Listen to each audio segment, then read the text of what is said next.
Islands.com.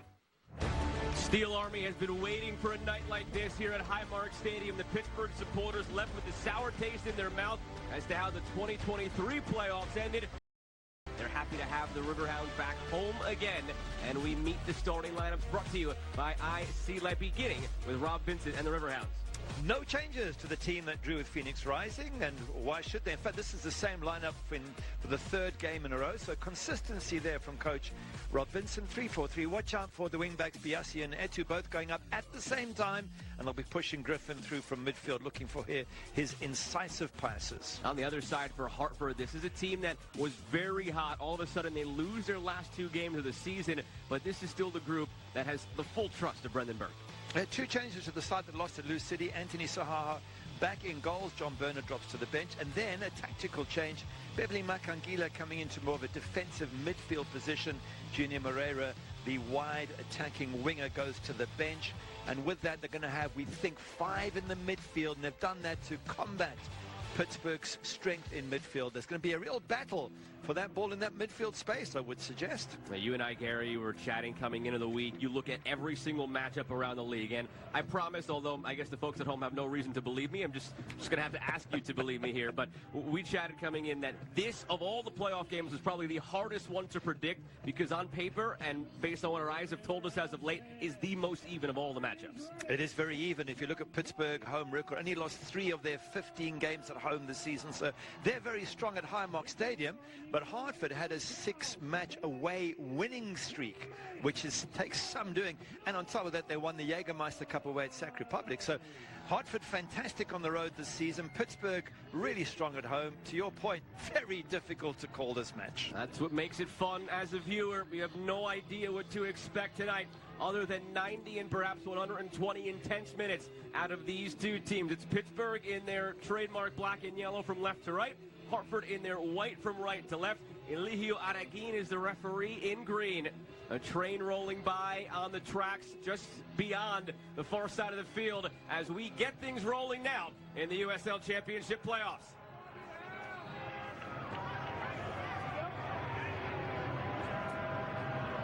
Glad to have you with us this evening on ESPN Plus with Gary Bailey.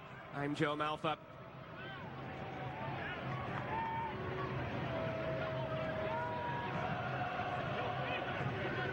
All starts here today in the Terminix USL playoffs. A couple more matches coming your way tomorrow, all culminating in the final on November the 22nd. Will one of these two teams hop on that magic carpet and make a ride to the final? Everybody in the East looking at the likes of Louisville and Charleston. Can one of these sides play spoiler? When it's all said and done on the volley here, right to Dick. Opening minute shot on target for Hartford. They will want to push the tempo in this game, whereas Pittsburgh will want to slow things down. And there's your first look, being direct in nature. That's a good start from Hartford to get that shot on target. Not too difficult for Eric Dick to deal with, but to your point, I'm just curious to see how much Hartford do go forward. They do want to win that battle in midfield. They do want to stay tight on Augie Williams, so it's a balancing act from both sides as to how much you throw forward and how much you keep in defense. Here's Michi and Galina dropping it back. Another early shot saved by Dick. Rebound is in! The offside flag comes up. But 90 seconds into this game, a massive warning shot from Hartford to Pittsburgh. Well, we picked up Michi and Galina as being a player who could impact this game hugely, and that's exactly what he does. And he gets away here with pace down this left-hand side, gets a decent ball into the box. Initial good save from Eric Dick, and it just pops right out there for Samuel Carriaga, but the offside flag already up there. So early on, Hartford with 2 good looks at goal. Biasi to Augie Williams. Free kick on the way for Pittsburgh. This is an area where Brendan Burke showed some concern, and Rob Vincent noted on the other side for Pittsburgh that they have to take advantage. Set pieces, something that could favor Pittsburgh tonight. Set pieces are important in any game, especially in knockout matches. That can just be the difference between seeing you through to the next round and out you go. By the way, Makangila there, one of the 2 changes, or the only outfield change, we should say, for Hartford. The other change in goal, of course, and Anthony Siaha coming back. But he's there to do exactly that, to slow things down. Maybe not to give away the free kick, but certainly to slow the Riverhounds down in transition. A lot of big targets to look for here. Augie Williams, Sean Suber, Beto Edrach, Guillaume Vactor. Dangerous team in the air, especially with Robbie Mertz providing the service.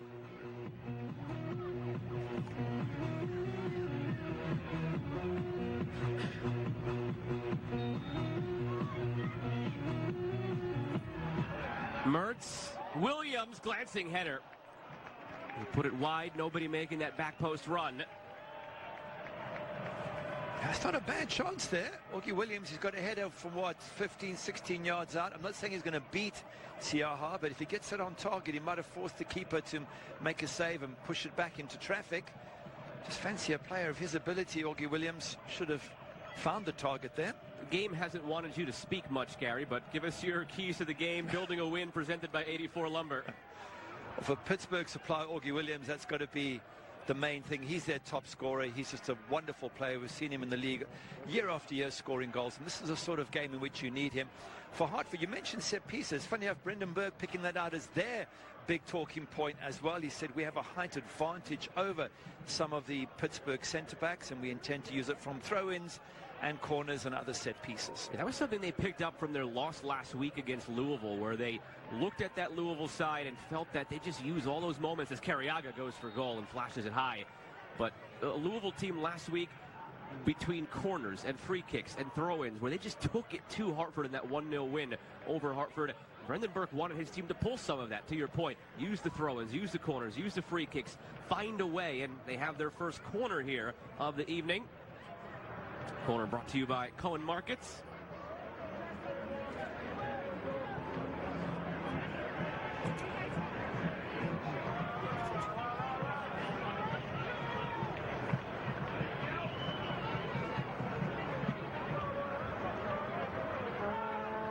Short to Ngalina.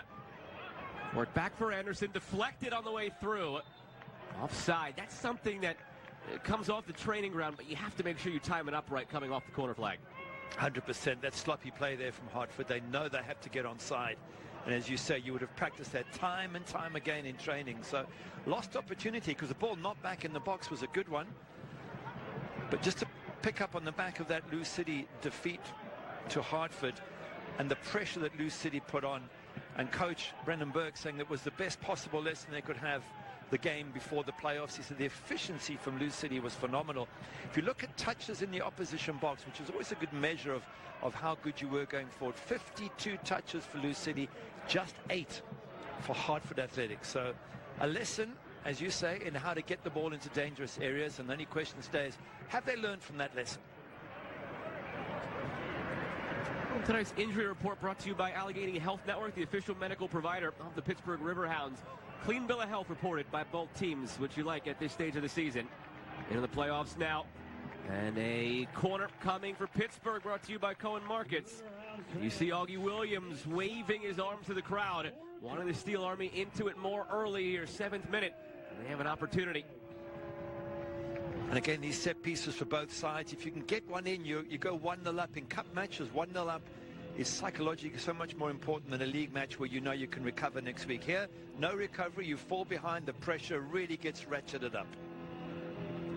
Robbie Mertz, only 2 assists this season for a Pittsburgh team that at times struggled in terms of manufacturing goals, but his service has always been on point. With the club since 2023, had a stint before then in 2019 and 2020, Robbie Mertz. Altogether his 5th season with the club.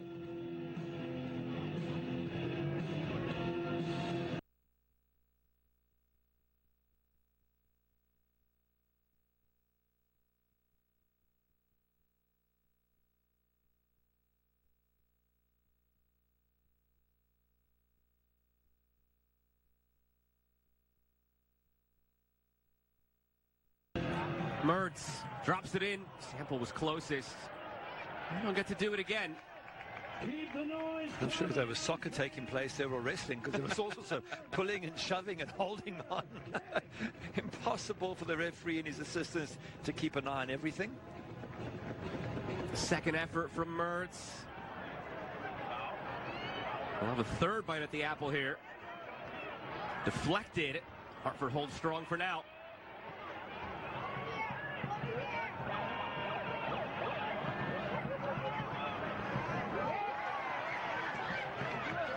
Looking to break now the other way. Flicked on to Ngalina. Flag stayed down. He's brought down. It could be a card coming here. Let's see what Eligio Adeguin decides. This is going to set the tone for the rest of the night in terms of where the referee sees the threshold. You see the argument from the players. Referee's putting his arm up saying, I'll only talk to the captain. That's a yellow card for me. It's a professional foul.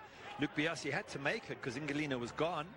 So I'm pretty sure the referee will come out with the card. Let's just see once we get back to the pictures. I'll be very surprised if he doesn't. Because it wasn't just a trip, it was a professional foul. Yeah, he just did give the card. Brendan Burke sort of suggesting with some colloquial terminology that it should be a yellow card. Well, while we were showing you the replay, he was a lot angrier, and then he saw Eligio Adeguin floating over that way and reaching for his pocket, and he kind of calmed down. What you saw there was a calm Brendan Burke. Yeah, I think they're actually asking for the red card, saying that it's a denial of a goal-scoring opportunity, but I think you've got to take into account he was well wide. If he's through the middle, then I think they have a case. But when you're wide like that, you've got covering centre-backs. I know we can't see in the picture who's covering. I mean, they have to ask, because that 18-yard box is not far away, and certainly the referee was left with a decision there, but in the end he goes yellow. So Luke Biasi into the book, man who was the player of the match last week for Pittsburgh in that draw against Phoenix, starting to break out of his shell a bit more these last few games ever since Rob Vincent has taken over as the interim head coach for Bob Lilley. We'll dive into that a bit more in the near future, what he's brought to the team, what Junior Etu's brought, how Danny Griffin's role has changed. But for now, the focus defensively again for Pittsburgh. Anderson will have to do it again. He was not quite on the same page as Eligio Adeguin, who's coming over and reminding him that you needed to wait for the whistle. I think Pittsburgh have a pretty good idea of one of the options because they've just seen it, so I'm assuming they'll be able to deal with that should it come in again in the same shape.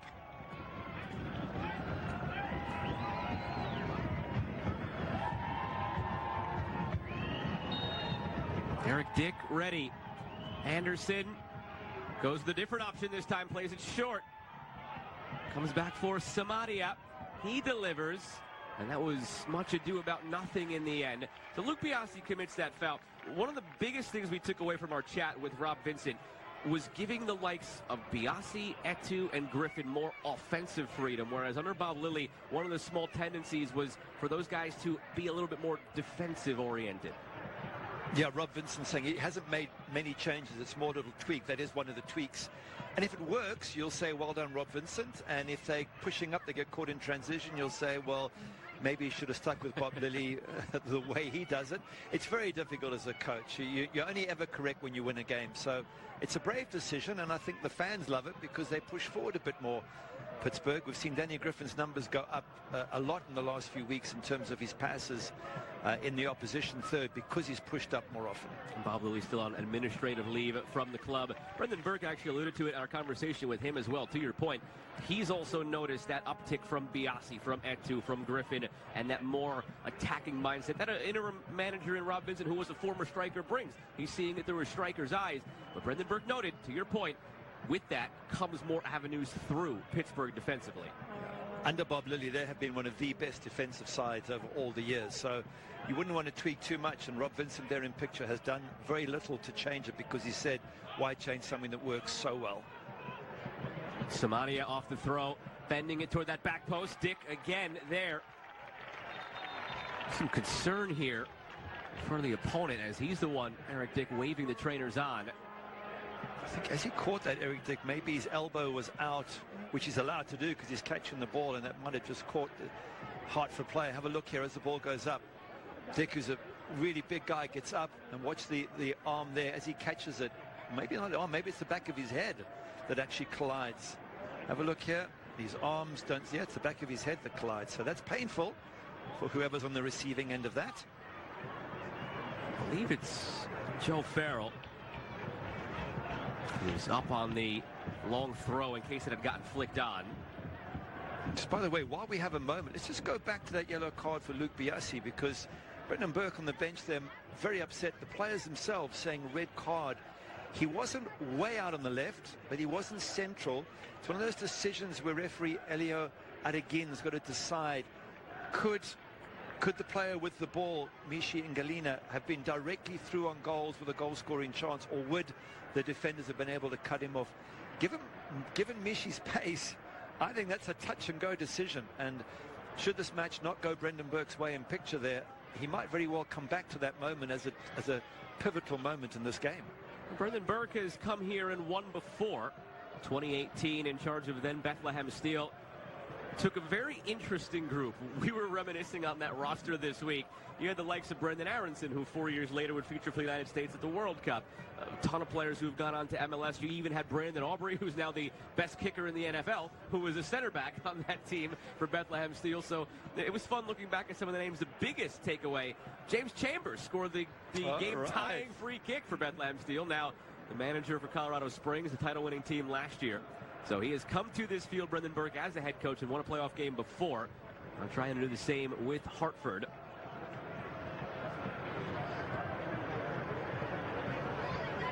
And winning here at home in the playoffs hasn't been easy, or as easy as Pittsburgh would really like.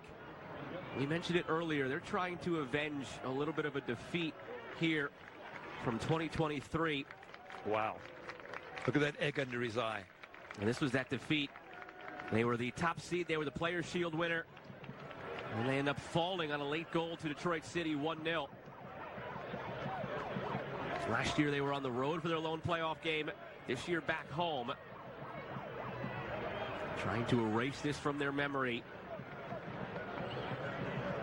Your concern in a moment like that for Joe Farrell is of course, a broken nose, a concussion. It seems as if he's passed the concussion check because he's up at the halfway line. There's no blood as far as we can see. It's just that shiner, as you mentioned, under the eye. So it didn't feel good, but thankfully so far it seems like it's nothing that'll cost him the rest of this game. There's a big egg under his right eye from that clash. Fortunately, it's not his forehead, because you head the ball with your forehead. So because it's under the eye, it's only if somebody hits him there again that there's the potential for more trouble. But he's tough, Joe Farrell. He's really, really tough. So I don't think it's going to bother him too much. After the game, maybe he'll have a shiner to talk about. The other thing you possibly fear is if it continues to swell and it impedes his vision at all. But other than that, to your point, it's a matter of just not getting hit there again. Easier said than done in a physical game. Biasi.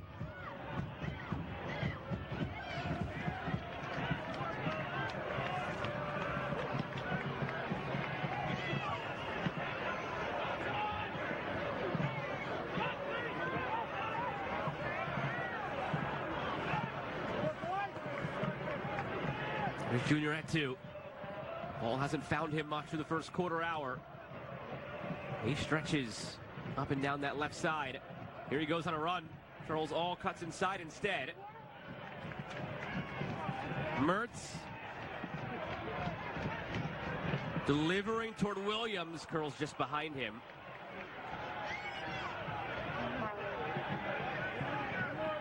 That's that service again coming in from the width. We said Luke Biasi, Junior Etu. You also get it from Robbie Mertz. Just knocking those balls into dangerous areas, in particular for Augie Williams. Haven't got it right yet, but you always fancy that over the course of a match, 1 or 2 are going to end up on Augie's head. 9 goals, 1 assist this season for Augie Williams. First full season of his USL Championship career where he did not reach the double-digit goal threshold. He had missed it 1 year with LA Galaxy 2, but that was a year where he spent his time between MLS and USL. And only played 12 games, scored 6 times in those 12 games, so would have been well on his way to a double-digit goal-scoring season. Anderson. Takes a deflection.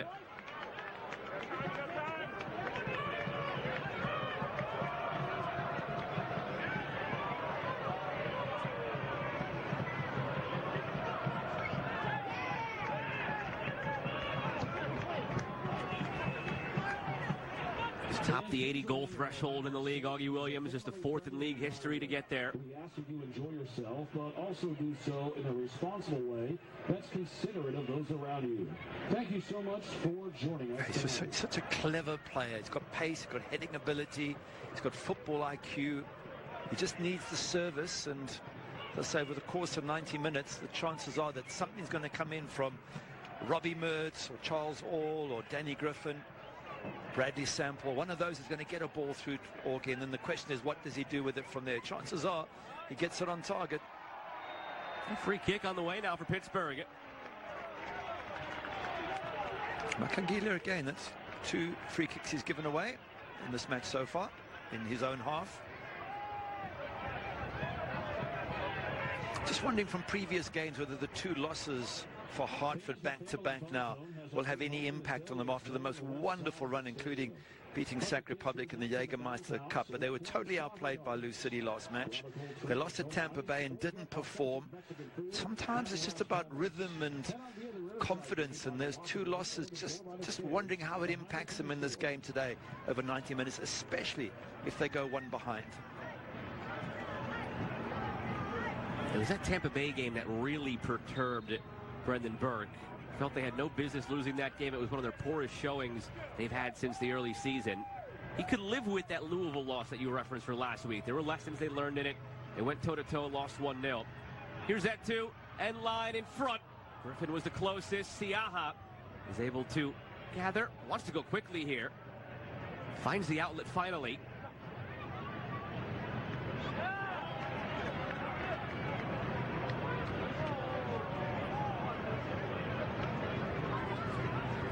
Edwards. Quietly a dozen goals this season for Kyle Edwards. The likes of Ngalina, at the time Momo Jiang before he was sold off by Hartford, and then since acquiring him, Haji Berry have all stolen the headlines, but Kyle Edwards, 12 goals, 2 assists this season. 8 of those came off the bench. Unbelievable that he's been so good at scoring as a substitute. And lucky they have him in their ranks, so they can just bring him in when they sell Diang. They've still got him to bring in as a regular starter. Haji Berry still working his way back from what was a long-term knee injury. Coming over from Egypt after he was sold off there from Colorado Springs. Now back into the USL fold officially as of September 3rd for Hartford. They've been slowly ramping him up. Last couple of games, ends up with an assist in each. Starting to find more of a rhythm with his teammates. He can click now when it matters most in the playoffs. It'll be massive for Hartford. We will almost assuredly see him later on in this game.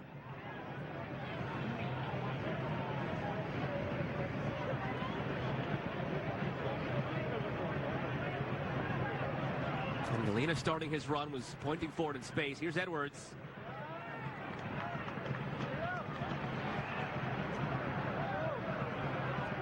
And back by Makangila. Hairston. Dispe. Very fast first 10-15 minutes, slowing down now.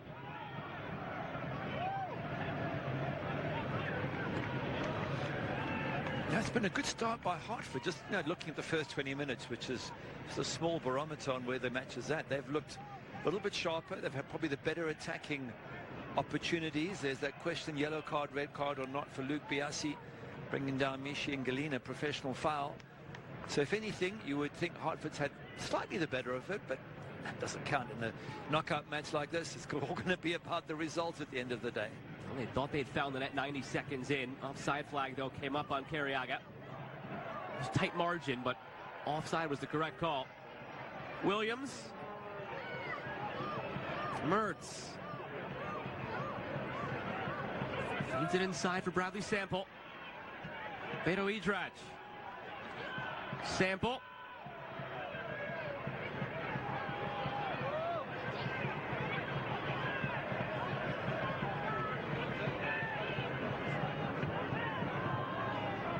Etu. Always looking to take on a player 1v1. Etu loses this battle to Dispe and commits the foul in the end. USL on CBS Sports Network kicks off the championship playoffs presented by Terminix with 2 quarterfinal showdowns tomorrow, November 2nd.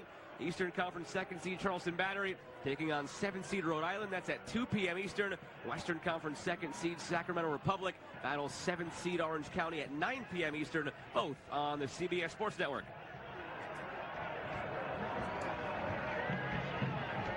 We are about to be joined by other action. For now, still the only playoff game going on. Louisville City and Detroit City kick off in about 10 minutes time. And then about 30 minutes after that, North Carolina and Loudoun. 30 minutes after that, Tulsa and Colorado Springs. Should have 4 matches running concurrently. Well, if this game goes extra time, we could have 5 matches running concurrently when New Mexico and San Antonio would kick off at 9 Eastern. So hope you got multiple screens going.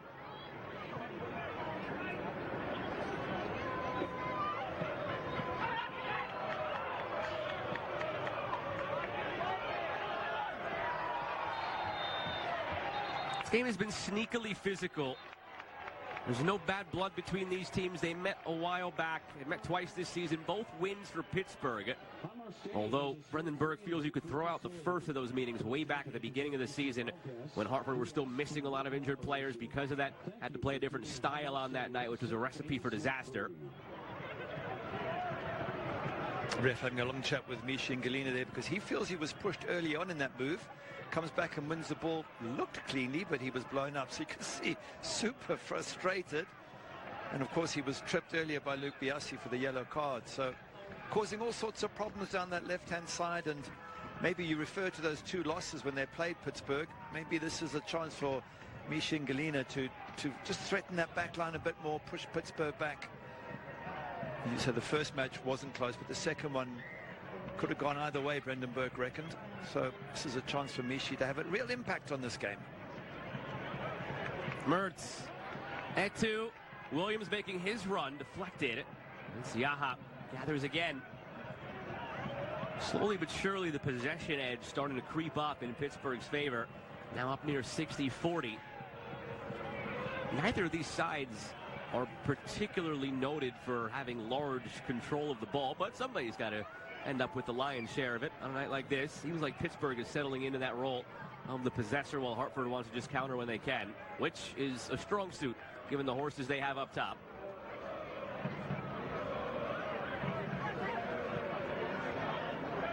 It's one thing that Hartford are doing very well so far, getting all the numbers behind the ball except Kyle Edwards, who stays up. Look now, the entire 9 players there. Kyle Edwards just crossing the halfway line now, so getting a lot of white shirts behind the ball and denying Pittsburgh space.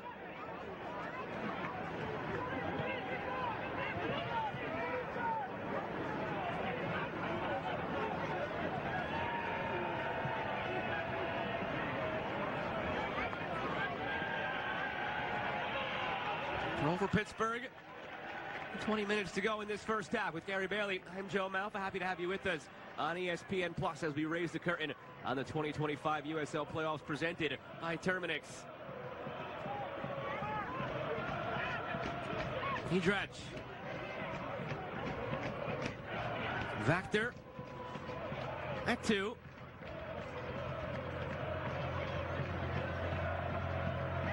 Robbie Mertz has been on the ball a lot in the early stages here. Gets it back into play. Griffin. This is the pivot point here for Pittsburgh. Sean Suber on it now, leads the team in passes. Nice range of pass for the center back as he finds Etu here. Overlap to Mertz. Griffin wanted it back. Now delivering in between Griffin and Williams. A lot of it revolves around Sean Suber defensively in the attack, his range of pass, what he could do getting up on set pieces. And a good chat with Rob Vincent about what Sean Suber means to the group this week. Well, on top of all that, he's #1 in the USL for clearances. So, yes, he's a fantastic passer of the ball. Scored a couple of goals a couple of games ago. But also tough as a defender, winning all those 50-50s. And he's been tasked with being the leader this year as well, playing in between Hedrach and Vactor. Hedrach and Vactor both in their first professional seasons out of the college ranks. Vactor coming from UConn, Hedrach from Akron.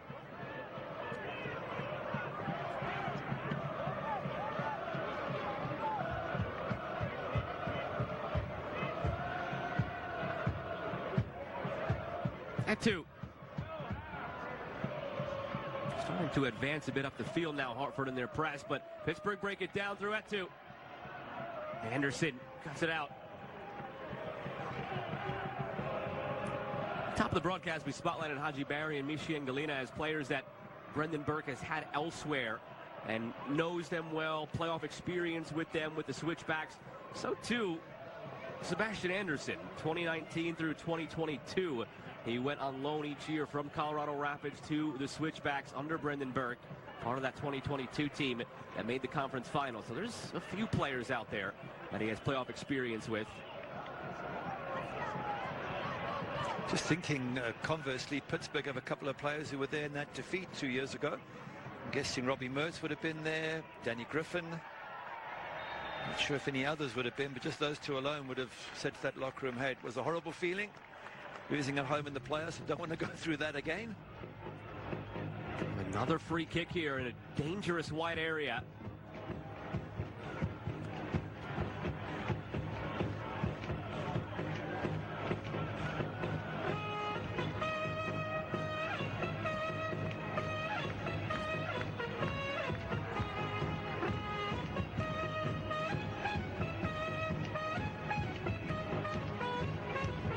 Anthony Siaha yet to be tested. One shot for Pittsburgh.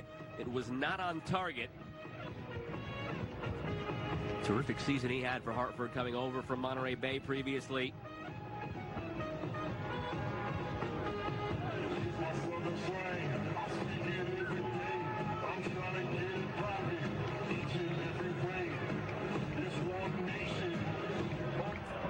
Robbie Mertz, good service, the header! Saved by Siaha. Griffin was also lurking back post. Siaha parries it wide, out for a corner. When called upon, answering the call. It's a lovely ball in as well from Robbie Mertz. Headed down, goalkeeper does well to go across and also just push it away from Danny Griffin, because Danny's just waiting for it 2 yards out. You've got to push it away with a little bit of effort then. Anthony Siaha does that brilliantly. The Cohen Markets corner kick for Pittsburgh. Hartford starting to feel the pressure. Mertz drops it in. Griffin will let it run by out of play.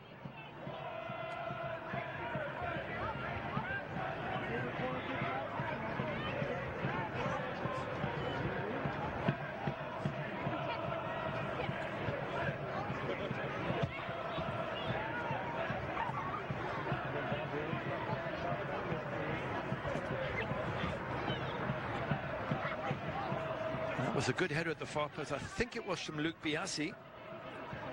Either way, the balls we spoke about, set pieces for both sides being crucial. That one so nearly the opening goal of this match.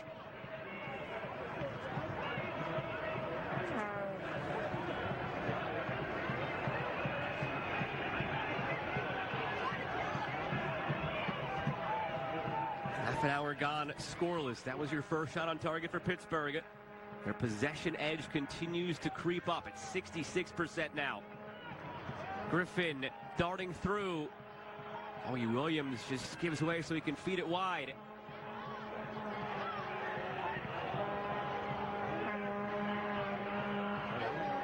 You can see Robbie Mertz has come to the right-hand side last few minutes, trying his luck down this side. Just a bit of variety, test out the different fullbacks, see what joy you can get. Now he's back on the left side. He's that versatile player for Pittsburgh where they can just plug him in anywhere and they know he'll create. Nice turn here from Biasi. Springs Augie Williams, run coming back post, fed that way, deflected toward the penalty spot. And Griffin blasted high, goal kick. This is very positive from Pittsburgh. It certainly is, asking a lot of questions of this Hartford defense. Augie Williams out wide, prefer him in the middle of the box, but sometimes you have to go wide. Danny Griffin going through the middle. It's getting very congested. A lot of numbers in that Hartford defensive third of the pitch. Get ready for Oktoberfest flavors as we push for the playoffs. At the train, sink your teeth into. You mentioned it, Gary. Danny Griffin, part of that team 2 years ago. We asked Rob Vincent how much of that game comes into the orbit of conversation. He said, to be honest, not much. That game doesn't have any impact on this. So many new faces on the team overall. But he did say, he very much expected the likes of Danny Griffin and Robbie Mertz in the huddle in the locker room or on the field pregame to reference that as one last bit of a motivating factor to the group, knowing that it's still on those players' hearts and minds what happened 2 years ago. Yeah, just a warning to the players, if they don't give 110% and they lose at home, it's going to hurt so much. So you get everything you can out the players. If you then lose, well, that's life. It's knockout soccer, but you want to leave everything on the pitch, especially when you're at home in front of this wonderful crowd. Here at Highmark, they've won 7 of 9 matches against Hartford, 7-1-1 record against Hartford Athletic.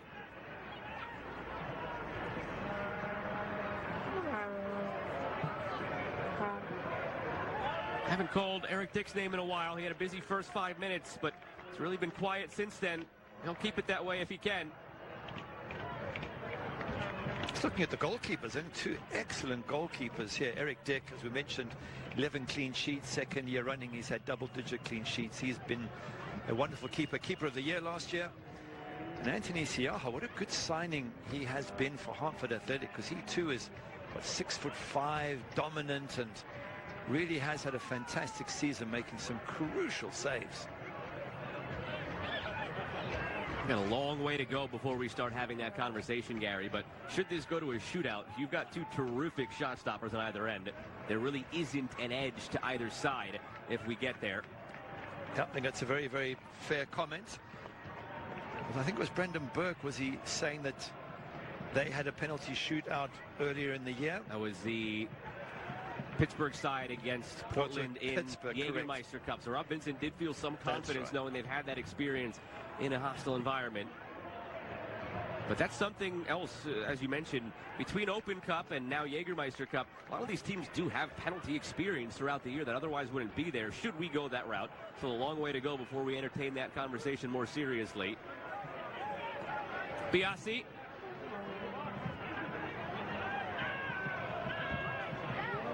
And on the same page.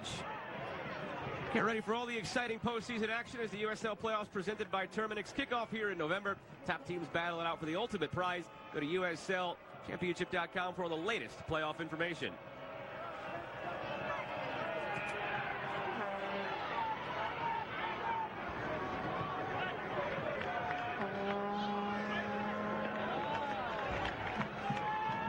Hobbled at the end of that. Luke Biasi helped to his feet by Samani, or he tried to at least, but then decided to sit down for a moment. Looks like he's going to take the boot off. Now that he's off the pitch, the game can restart.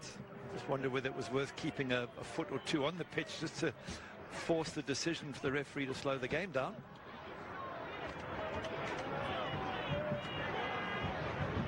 To your point, I suppose he doesn't have to, but the referee is keeping this stopped for the time being. But to be fair, it's not. He's doing the right thing in terms of fairness, because it was Biasi who was injured. Why should Pittsburgh suffer the loss of Biasi when he was kicked by Hartford? So yeah, in that sense, I agree with it. It's the right thing to do. Long throw from Anderson, launches it toward the penalty spot. Comes out for Hairston. Kyle Edwards.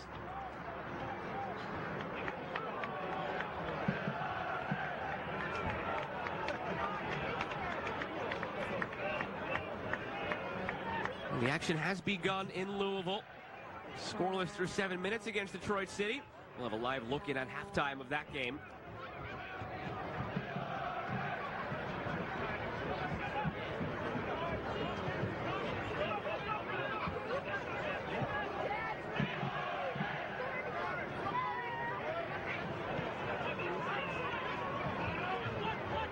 Edrach. All. Sample works it back. Patient Pittsburgh. Not forcing anything. It doesn't behoove them to force anything, because that's when you play into Hartford's hands. The second you try to force something into this tight Hartford shape is the second they can turn around and run through you with Kyle Edwards and Michi Galina and use that speed and athleticism to their advantage. How they've beaten teams, in some cases badly, in this hot run they've had until these last 2 losses. There have been 3-0s, 4-0s, some gaudy score lines that Hartford has enjoyed. I think if you give Michi and Galina space to run into, you're asking for trouble. They've dealt with him fairly well in this first half, Pittsburgh, but he remains a constant threat in transition. Are you at all surprised that we're nearing on 70-30 in the possession for Pittsburgh? Again, neither of these teams necessarily noted for any vaunted possession metrics, so somebody has to have it. Are you surprised it's been this one-sided? Not that surprised. I think Hartford prefer to play on the counter as they're doing now. They want to play into open space, so they almost, to some sense, don't mind the Riverhounds having a lot of ball, as long as it's not in their final third. If it's in that just over the halfway line area, I think they're more than happy for Pittsburgh to have the ball there. Thurston switching. Dangerous one there. It was read well and chased by Robbie Mertz. Dispe.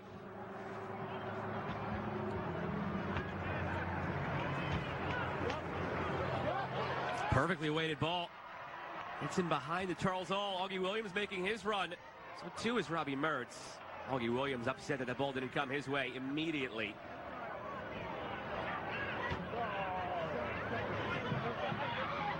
Now Edwards is similarly frustrated on the other side that it wasn't played into him. Two strikers mentality as they want the ball. Ingolina gets it now, but he is offside.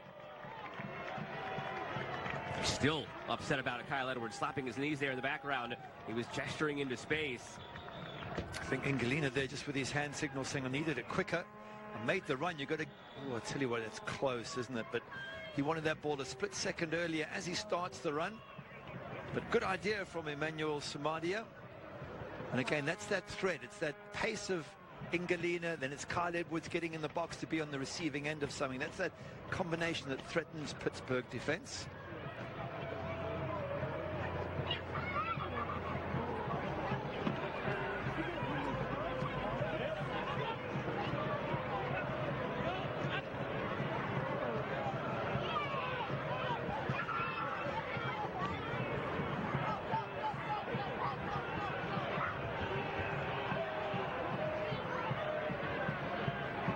Vactor rises to meet it at 2.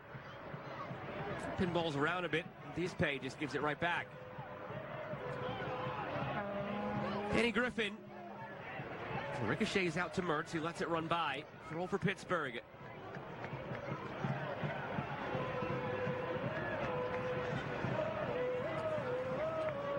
The longer this game goes at 0-0, the more the hearts will be in the throats of these fans. Because 2 years ago, again, it was Detroit City playing similar to the way Hartford is right now, protective, nothing too dangerous, tight defensively, looking to counter. And then all of a sudden, the closing minutes of that game, just as we were really starting to talk about extra time and start looking ahead, what subs the managers might make in the changeover before extra time, and then boom, that's when Dominic Gasso scores and Detroit City wins it 1-0 in the dying moments. The longer it goes 0-0, the more visions of that game will start creeping through the fans' minds. Yeah, I think it's pressure for both sides. I mean, if you're Hartford, you'll be happy, obviously, with 0-0, but you'll also be worried that Pittsburgh score late if this 0-0 scoreline continues. So it's again, it's cup football or knockout football as such. It's psychologically very nervy. You don't want to be the one that makes the error. You don't want to fall behind because the pressure ramps up. It's a very, very difficult set of pressures compared to a league game. Augie Williams is again lurking. Etu's ball blasted over everything.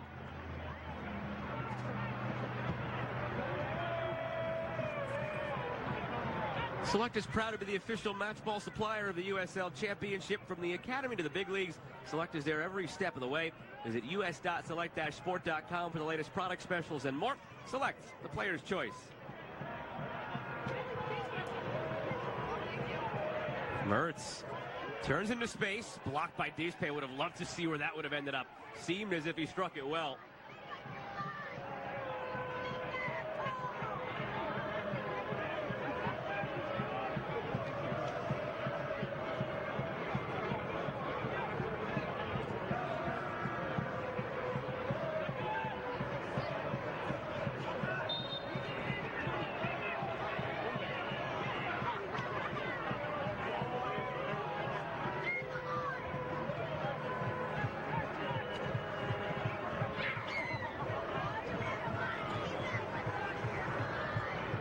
Bear in mind, it is a straight bracket here in the playoffs in USL Championship. There's no reseeding, so the winner of this matchup gets the winner of the Louisville City-Detroit City matchup next week, so that's what's at stake. If Detroit City were to upset Lou City tonight, whoever wins this game would host. If Lou City wins, Lou City hosts. Oh, The yellow for Makangila. You mentioned earlier, Gary, he'd already been in the radar of the referee for a couple of challenges. That might have just been one too many.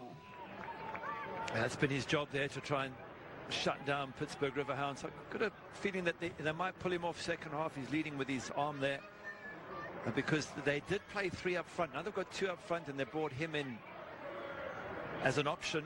I just wonder if second half they might pull him off and bring the likes of Junior Moreira back on and have 3 up front. Time will tell.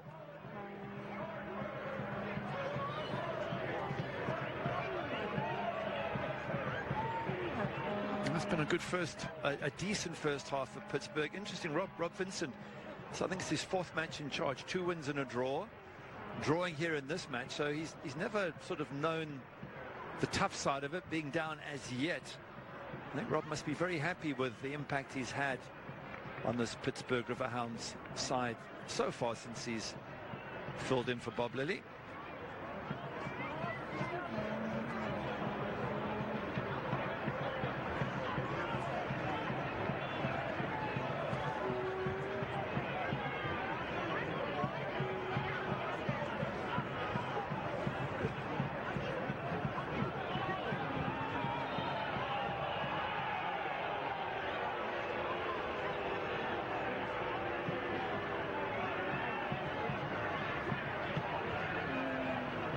Sent out of play. Luke Biasi. Oh, it made the river. I couldn't tell. It's dark out, and the net is obviously blending in with the black of the river. Isn't there a railway line there first? Yes, but it cleared it. Cleared that as well. Well, that wasn't bad. Clearance then, wasn't it?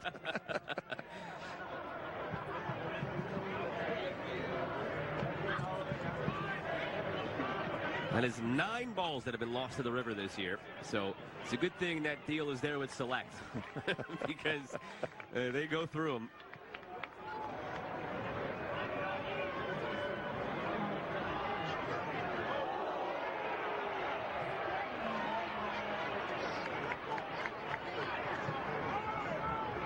I'll tell you what, though, for as many games as there are here, and as much soccer is played here, only 9 times it feels light. I suppose it takes quite a clearance or a mishit to get out there, but it still feels light.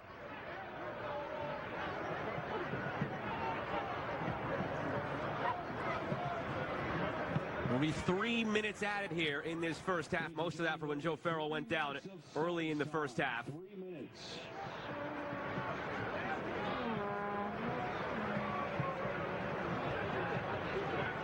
Eric Dick really has had nothing to do since the opening 2 minutes of this game.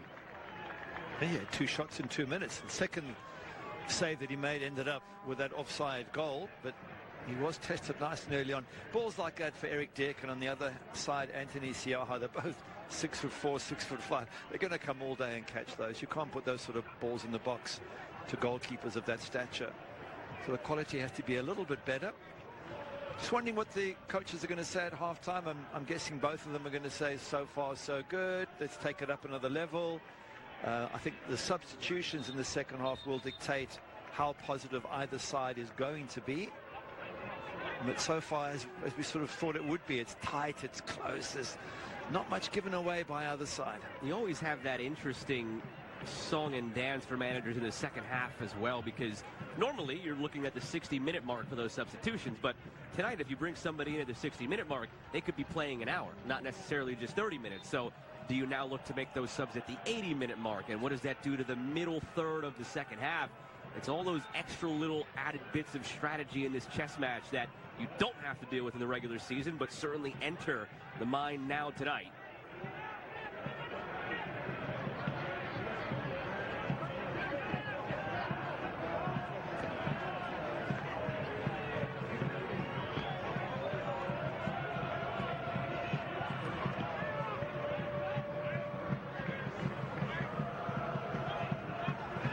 Settled by Anderson.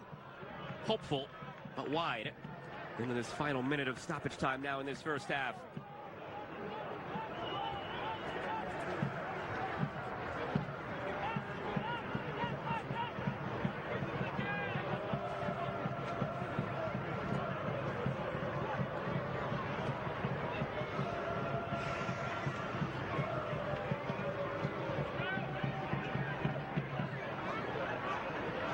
And Galena. It's feeling like both these teams are pretty content to get into the locker room now at this point.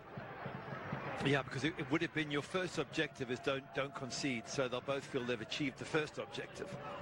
I'm guessing even towards the end of normal time, because there's extra time as a possibility, they won't be taking risks.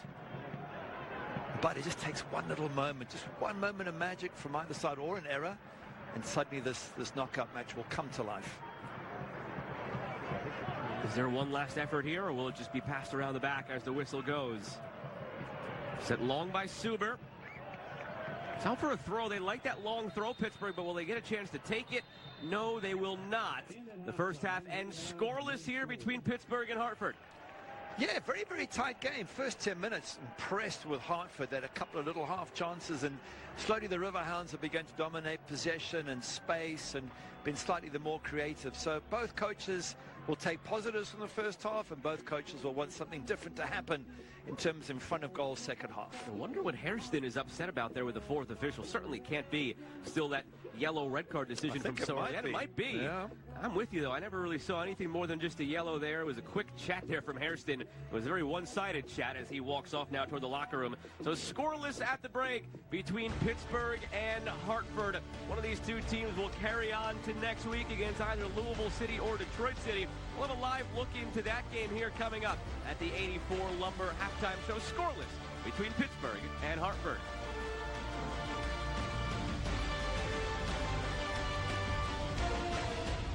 The build. What is it that drives us to follow our dreams? To build them from scratch, from the heart. For us, it's the same ideals of hard work, craftsmanship, and unity that define our great nation. It begins with trusting in yourself and having a team behind you that believes any dream is possible, and that every project is a vision of what can be, of who you are, and the future that you continue to build. From our family to yours, 84 Lumber, where quality and pride come together, one dream at a time.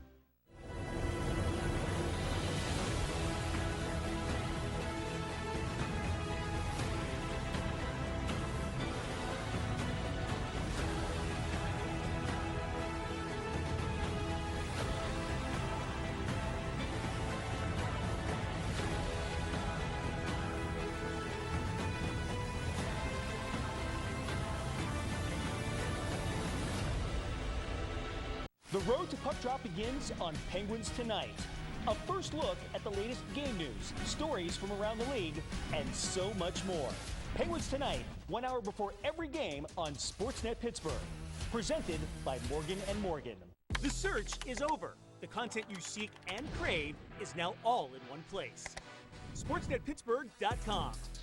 An all-new digital experience featuring news and exclusive content.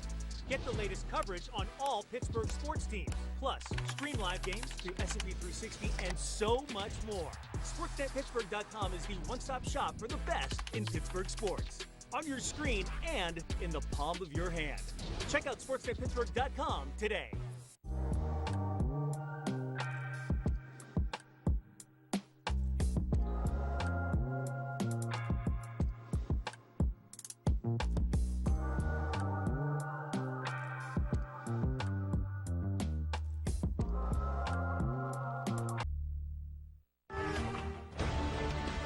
Scoreless through 45 minutes between Pittsburgh and Hartford.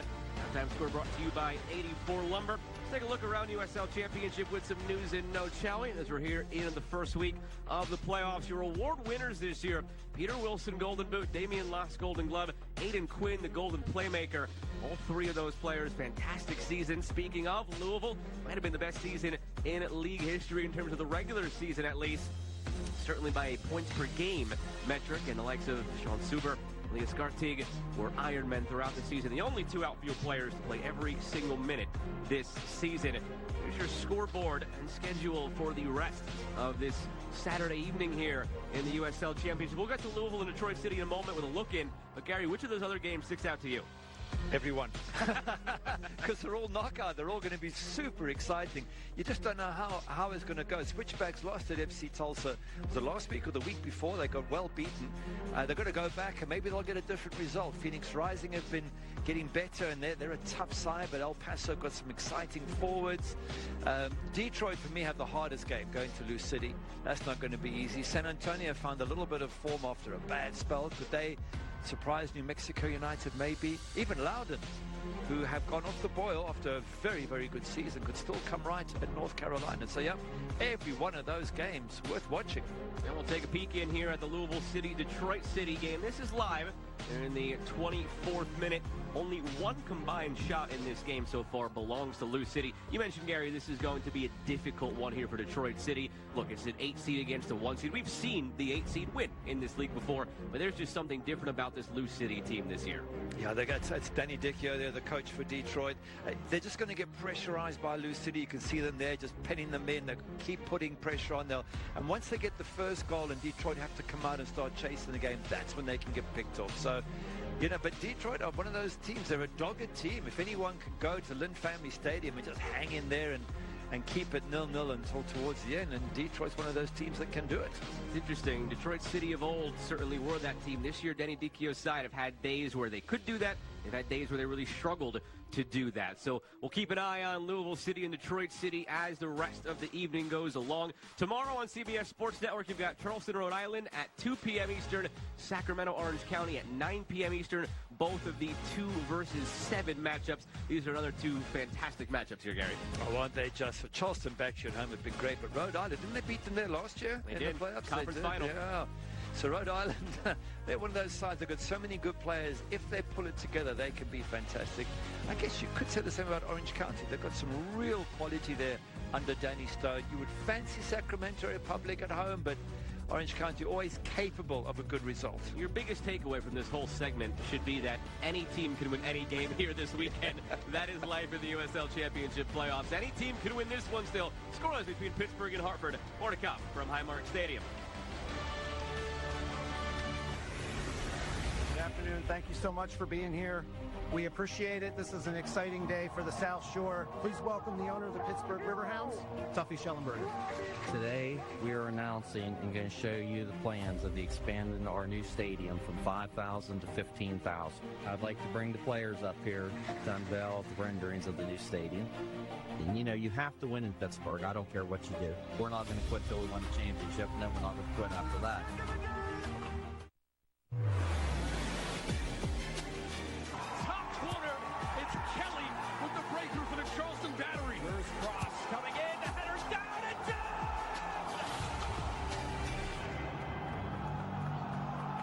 Whoa, termites can eat a pound of wood a day. Pound of wood a day. Pound of wood a day. Pound of wood a day. What's wrong, Daddy? Daddy? You okay? Keep termites out of your home and your head with our premium guarantee that covers up to $250,000 in new termite damage. Before panic shows up, Terminix it.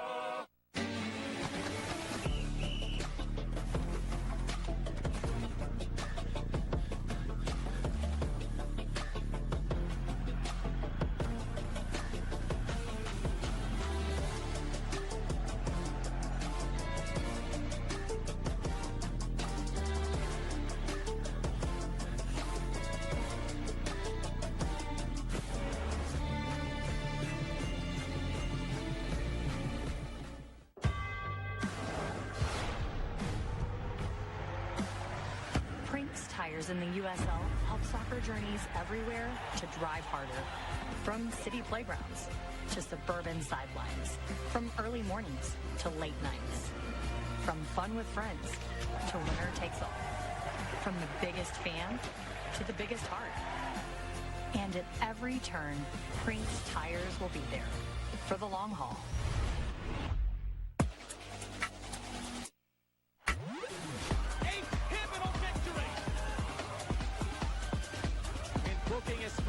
playoffs for the first time.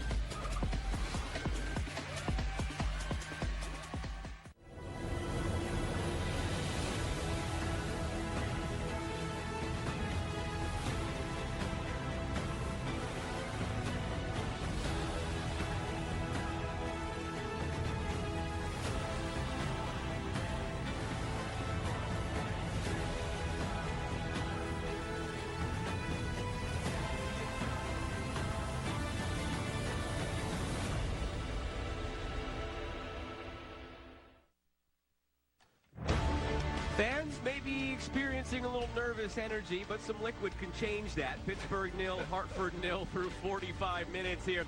Let's get to know a little bit more about Ben Martino as Pittsburgh takes you behind the black and yellow.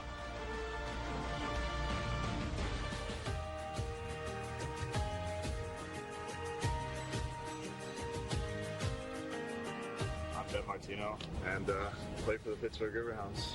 I did only the goalkeeper academy for a year in 2014, and then I officially joined the actual academy in 2015.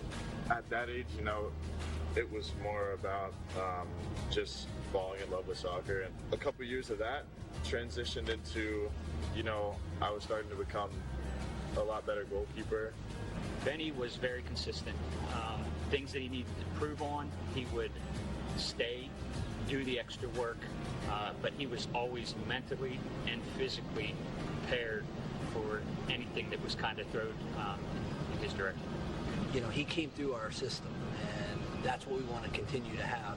It just shows that we're doing the right things in our academy if all of a sudden now we have these kids training with the first team and then eventually signing with the first team. It just means that we're putting the work in at the lower levels. It gives the younger goalkeepers that are in our academy something to get, okay, they are looking in our academy. It's not like they're always going outside of the academy. Maybe halfway, you know, towards the end of my time at the academy, I was being recruited by a lot of schools, and obviously that was a really big thing that RDA helped me with, was, you know, facilitating those connections with those schools, and they help you, you know, contact schools, write emails to schools, you know, help you get into ID camps, you know. They help me be very proactive with the whole college process, especially like even from the start of my freshman year.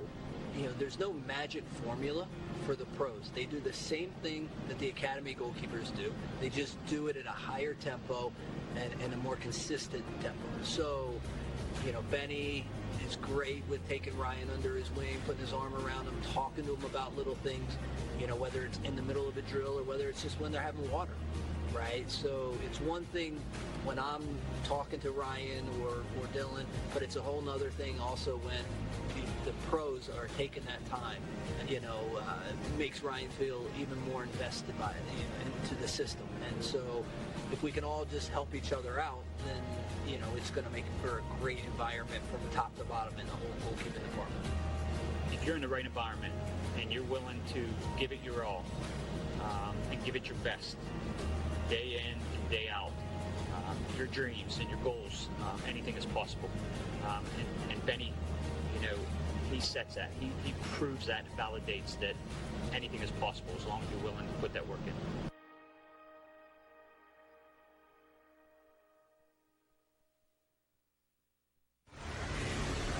Good afternoon. Thank you so much for being here. We appreciate it. This is an exciting day for the South Shore. Please welcome the owner of the Pittsburgh Riverhounds, Tuffy Schellenberger. Today, we are announcing and going to show you the plans of the expanding our new stadium from 5,000 to 15,000. I'd like to bring the players up here to unveil the renderings of the new stadium. And you know, you have to win in Pittsburgh. I don't care what you do. We're not going to quit till we win the championship, and then we're not going to quit after that.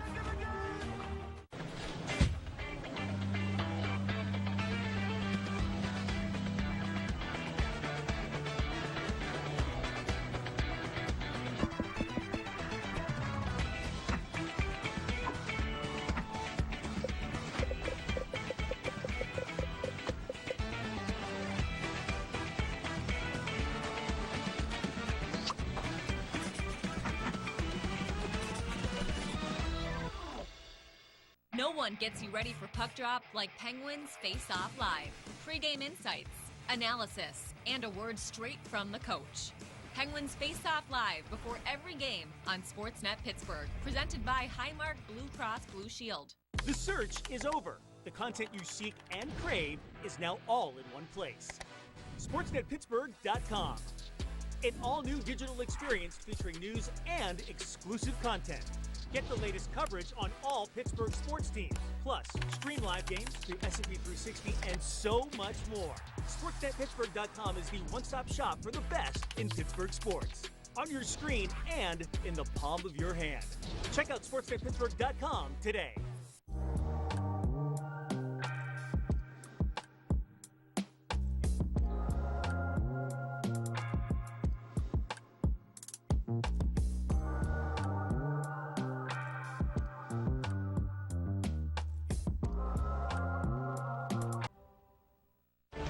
Ready to get things going here in this second half. We'll see a sub on the Hartford side. There you see Junior Moneta. More on that in a moment. But first, a look at the highlights from the first half of action.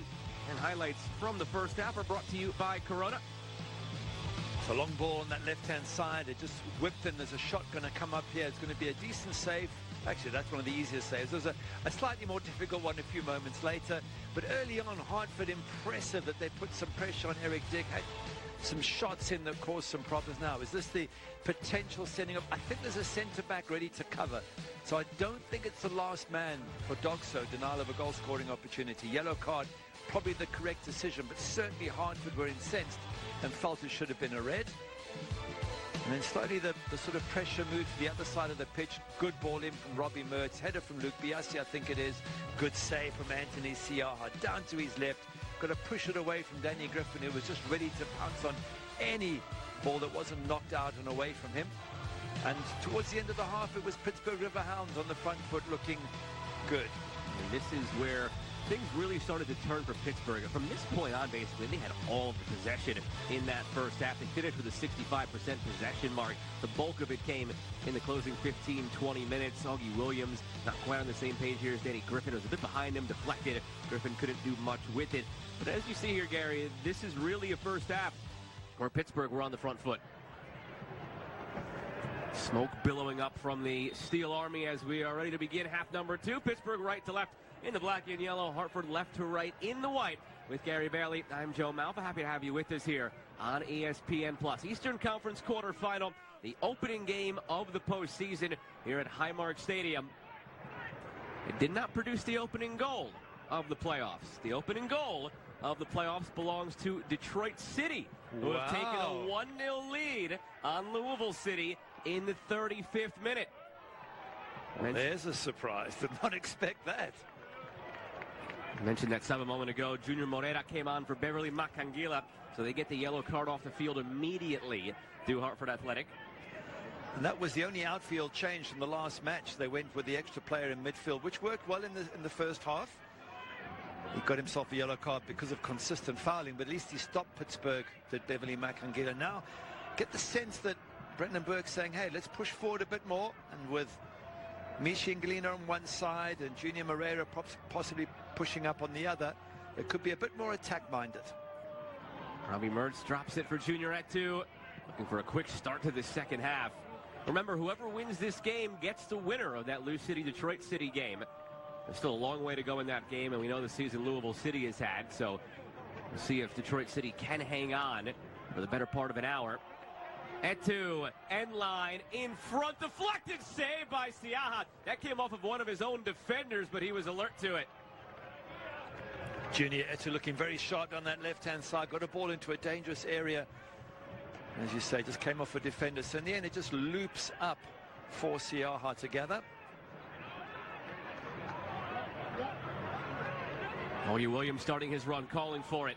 Fed instead to Etu. Junior Etu looking for Williams, was caught flat-footed. Joe Farrell gets in the way of it. Well, it's a good start to the second half. Suddenly things happening. It all got a bit staid, a bit like a chess match towards the end of the first half. But Pittsburgh have come out absolutely firing. And I'm glad they have, because the expected goals was 0.29 for Pittsburgh, 0.17 for Hartford. So really not much going forward in the first half.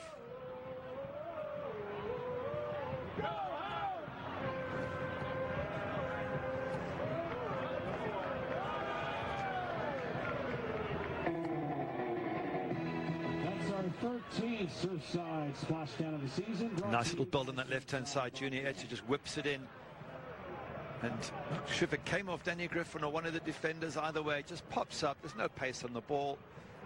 Easy gather. Yeah, I think it's the defender, 94, Marlon Hairston. Just knocks it up in the air for Anthony Siaha to gather.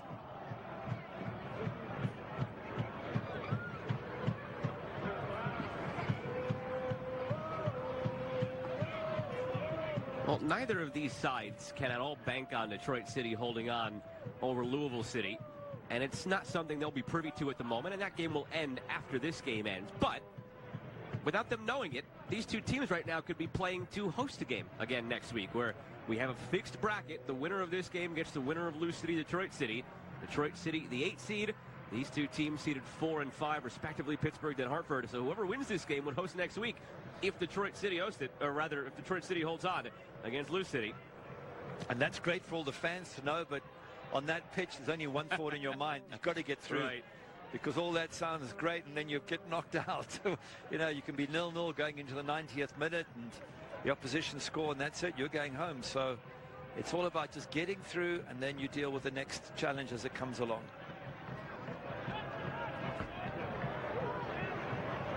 Right now, very difficult to sort of call between the two teams. One thing that did concern me a little bit for Hartford, stats from the first half: 6 touches in the opposition box for Pittsburgh, just 1 for Hartford Athletic. And they were a little bit on the back foot. They struggled to get forward. Yes, dangerous in transition with Michi and Galina's pace, but didn't get enough ball into the box to really threaten Pittsburgh too much, possibly with the exception of the first 5 or 6 minutes. Go quickly here, Pittsburgh. Blocked by Griffin. Keeps it in the attacking third. Luke Biasi chips it up.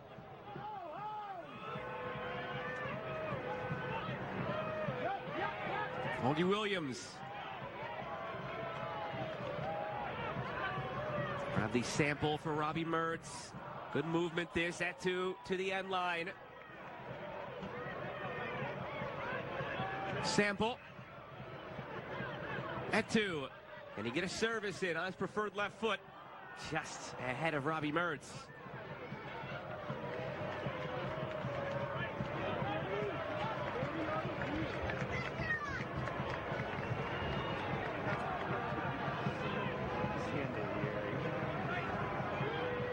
Biasi. Again, Biasi looking for Griffin. More probing to begin this second half, Pittsburgh. Less possession around midfield and their back end, more in the attacking third. Which is interesting, because the change made by Brendan Burke to bring on Junior Moreira was to attack more from a Hartford point of view. But since the kickoff for the second half has been all Pittsburgh, obviously that could still change. Still plenty of time left in the second half, but a lot of defensive work right now for Hartford to do.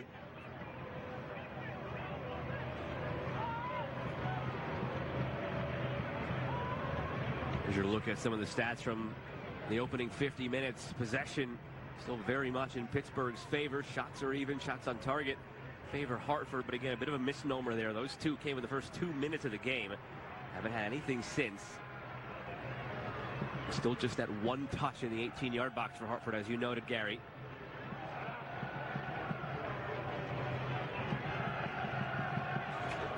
I mean, there are a couple of subs that both teams can bring on. Already they've made the one change, Hartford, the Haji Barry on the bench you mentioned. Jack Panayotu, can bring him on for a little bit of explosiveness in midfield. For Pittsburgh Riverhounds, expect to see Jackson Walty. He came on a couple of goals, a couple of games ago against Monterey Bay, scored one and made one. So what an impact he was as a sub there. And then for me, the X factor, Bertrand Jacquesin. What a clever player, and he can turn a match round as well. So there's players who can come off the bench, and we will see players off the bench, I guess, in about 10 minutes onwards, that might really change the flow of this match. Still 1-0 Detroit City, now also 1-0 North Carolina over Loudoun. North Carolina scores 7 minutes in, hosting Loudoun. That's a rematch from last week. Those two teams met.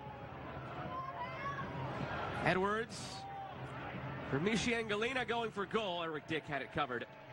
Watched it wide of the post. Soccer season is here, and SeatGeek is the official ticketing partner of the USL. Get all your USL tickets and more from the #1 ticketing site, SeatGeek, your ticket to great seats.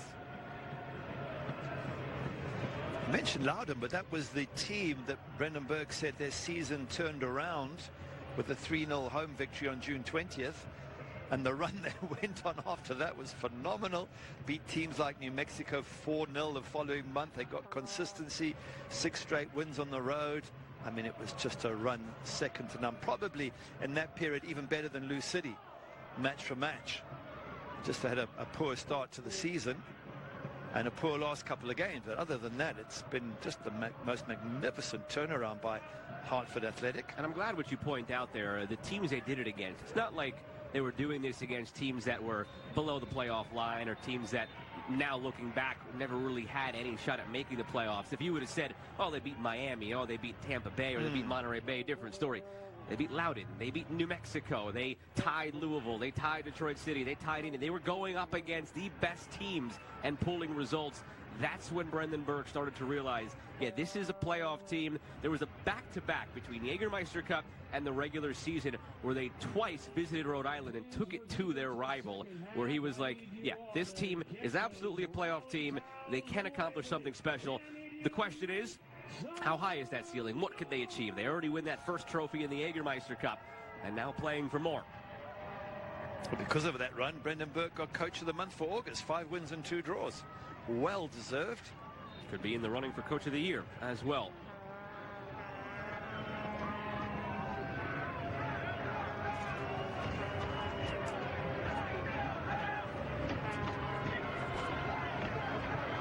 Given away, Augie Williams muscled off the ball cleanly by Dispe. Just not linking up though, Hartford, once they do win it back. Some more frustrated gyrations from Kyle Edwards as he gestured back toward his teammates, just not finding him up top, not giving him any opportunity. It's a difficult pitch to play on as well. I think a lot of teams have come to Highmark, and yeah, the fans are very good and very pro Riverhounds, of course, but it's a small field. They press really well, Pittsburgh. They have a high intensity, and it's a turf pitch. There's a lot of getting used to when you come here and play. Not that easy to play against Pittsburgh at Highmark Stadium. And we're seeing a very good Hartford side sort of struggle to get on the front foot here.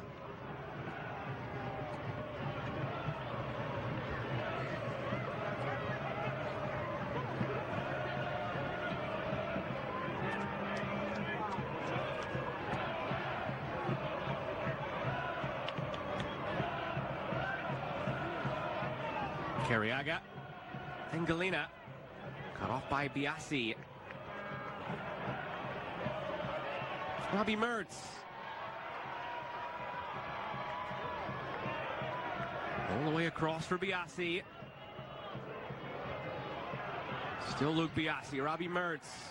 Biasi looked back at the referee, hoping for a foul. Now Mertz goes down, and it ends up called against Robbie Mertz as he went on top of the ball. Just wondering why it was called goalkeeper, stay out of it. You don't need to get involved. I'm just wondering why that happened, because Robbie Mertz had the ball.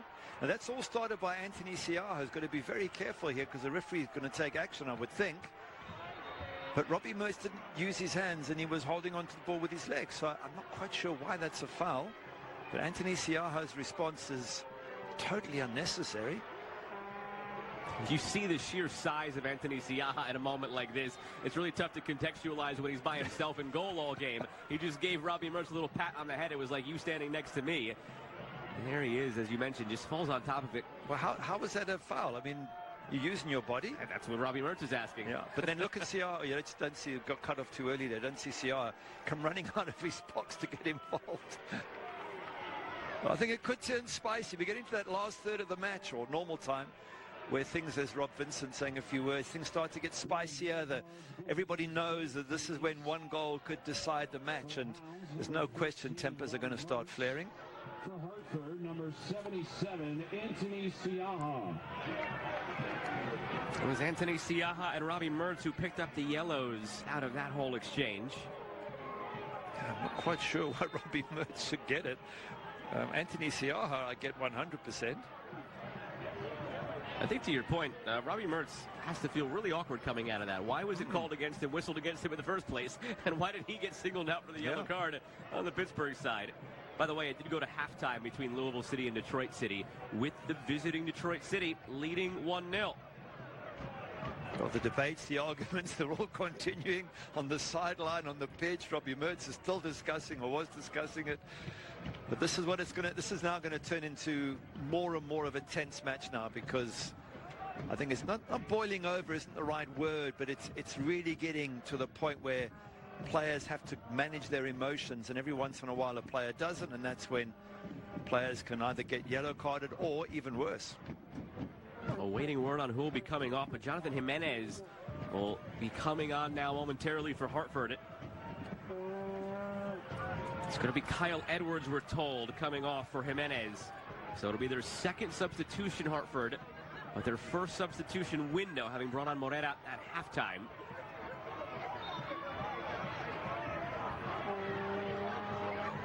And remember, should we get there, the teams will get an extra substitution and window in extra time.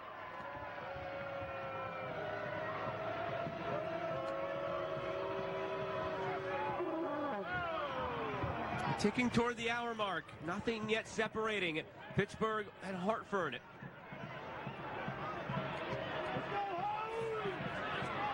Ogie Williams. Good defensive step by Dizpe. 31-year-old from Cuba. He's bounced around this league. Veteran. Has seen time with Indy, with Tulsa, with RGV, with Switchbacks, with Portland Timbers too, going further back to 2018 and 2019. Here comes that change now. Edwards is unhappy. He's been frustrated all night. There's been moments where he felt he should have gotten the ball and didn't, and now unhappy to see his night end as soon as it's ending. That is frustrating. As a striker, you want to be the hero. You want to be the one that scores the winning goal that gets you through to the next round, and that's obviously over now for Kyle Edwards. And it's a little bit of a judgment on the fact that you haven't impacted the game. And that's the coach's job. Bring on fresh legs, fresh minds, something different that might break down this very dogged Pittsburgh defense. Third best defense in the East this season. They really have given so little away. Just 32 goals. Sorry, 28 goals conceded in 30 matches. I mean, wow, less than a goal a match, which has been Bob Lilly's stamp throughout his time at Pittsburgh Riverhounds. In all the matches he's been there over the last, what, 6 seasons, is it? It's always been less than a goal a game they've conceded. Phenomenal record in defense. And just at the tail end of that, as we were showing you Jimenez come onto the field, when we looked down, we saw Kyle Edwards actually kick a chair over. He is unhappy. He wasn't disrespectful to his coaches, embraced his coaches as he came off. It wasn't any frustration with them. It just seems more the moment, the night, the situation getting to him.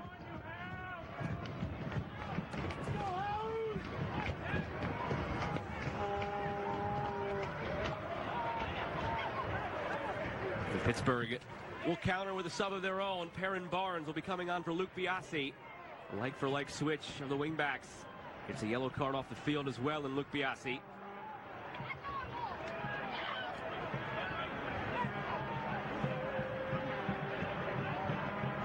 I think there'll be more. I expect to see Jackson Walty at some stage, because he has made an impact before, and Burton Jacobson as well. But there might be that till later, where they're keeping obviously extra time in mind. Coming out of the match, number 13, Luke Biasi. Biasi was the player of the match last week in that draw against Phoenix. They didn't quite have the same impact or opportunity here tonight.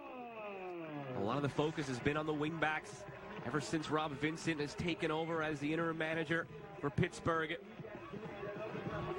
A nuance where he wants them both to go forward at the same time, where it used to be a principle of Bob Lilly, where if one goes, one stays.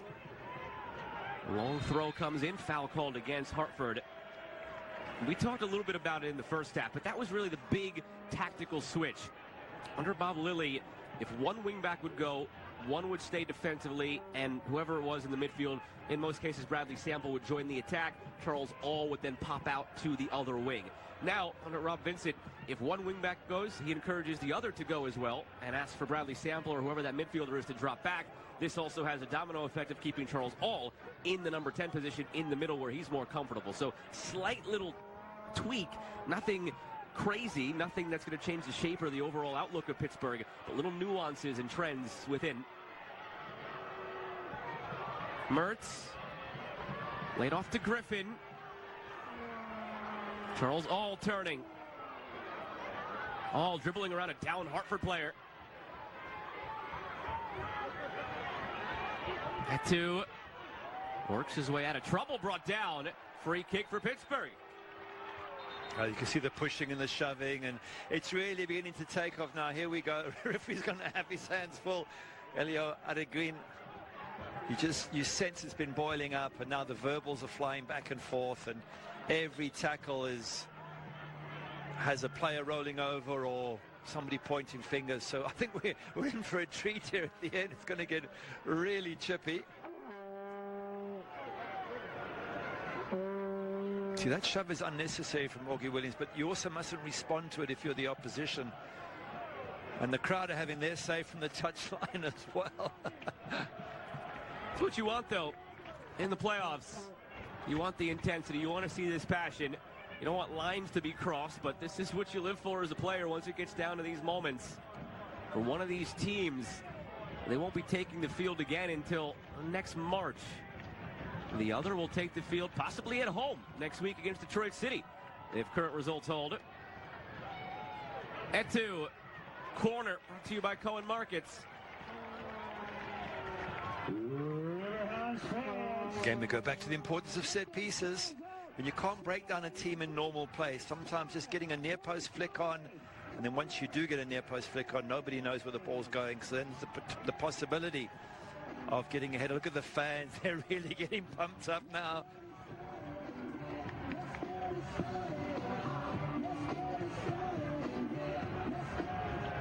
Swung in. Dealt with.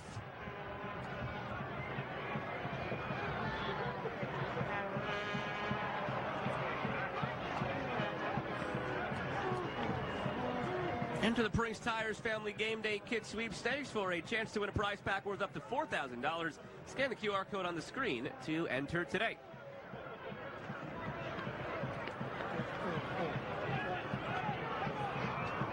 If you're Pittsburgh, having a back-to-back like that with a free kick and a corner kick, see neither amount to anything with time slipping.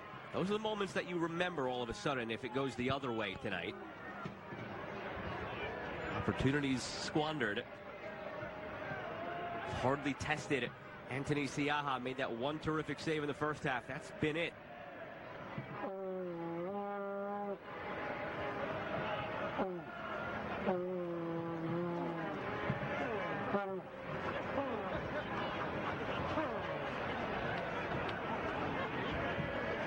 Oh, that's another ball in the river. So we did receive word that we said 9 earlier. It was actually 12, the 12th one. Now we're up to 15. For having 11 the whole season, we have 4 tonight, Gary. What is going on? Someone should park their boat there in the water and just collect the balls. Okay, long throw, another set piece. Try and get a near post flick on. All these things can result in a good opportunity. There's the long throw. They don't get the flick on.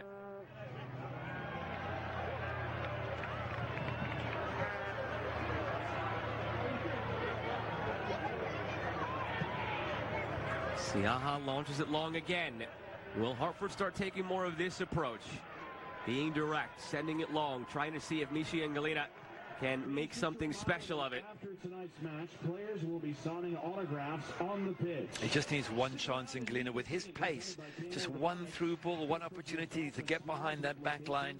And as the game goes on and defenders start to tie, you just wonder whether he will get that chance. Because if he does, then he's got, with his pace, you can't catch him. We talked about it earlier, some of the names on that 2018 Bethlehem Steel team that Brendan Burke coached, came here and won a playoff game with. Mishi and Galina was 18 years old on that team, featured that night.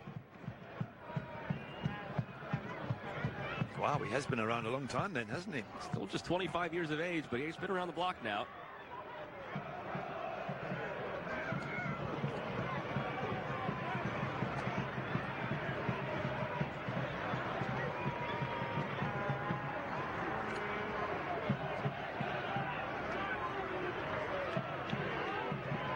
Sample at 2.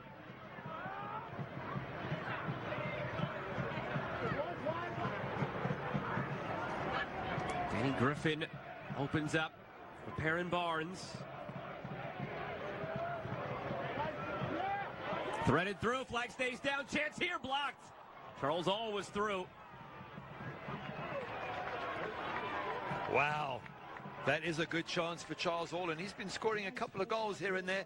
Been very quiet this match. You've hardly mentioned his name at all. But this was the moment he'd have been waiting for. Robbie Mertz, I think it was, in the end. Expect him to do better from there. The keeper's coming up, and can you chip the keeper? That's a really, really good chance. And we thought maybe as defenses tired, there might be opening up in defenses. That was a great one for Pittsburgh Riverhounds there. Just over 20 minutes remaining. See if more and more of those start to pop up. All it takes is one. Hartford still looking for what would be their first ever playoff win. It's just their second ever playoff trip. They made it back in the COVID year in 2020 when the league was sectioned off into groups. It's interesting hearing folks around the club talk about that year and that playoff appearance and how it compares to this year. It's not technically their first playoff appearance here in 2025. Look out here, Eric Dick's made a mess of this. And Galena retrieves it. Gets back in goal, Eric Dick. Samadia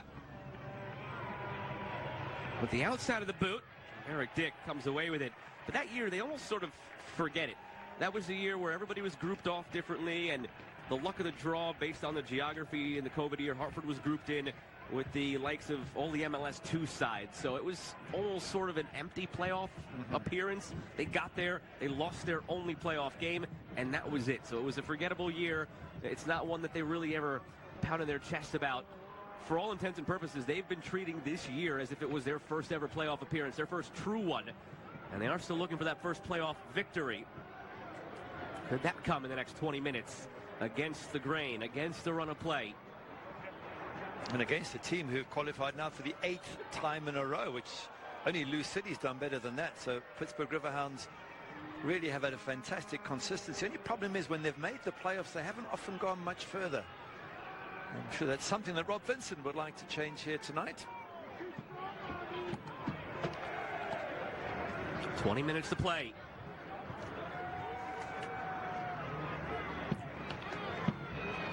Either a trip to Louisville or hosting Detroit City next week. That game is about to come out of halftime. Devin Amu-Mensah scored the goal for Detroit City in the 34th minute. The center back getting forward and striking. Lou City will have to come from behind in the second half. Set the league record for points per game in a regular season. Lost only once in the regular season. Could all come crumbling down.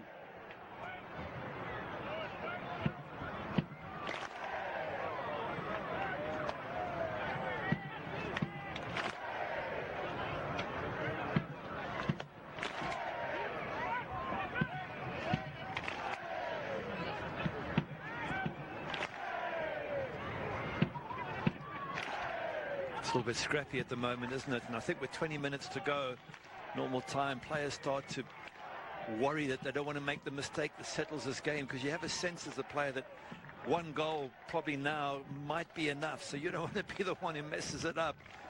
And so players get a little bit more careful as the fans still trying to G up the Riverhounds. It's their blackout night tonight.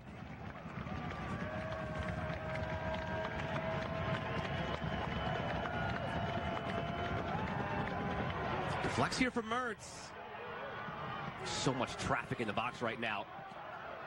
At a given time, whenever Pittsburgh enters the attacking third, you could pretty much count up 8, maybe 9 white jerseys that are in the orbit of the 18. Nowhere to go.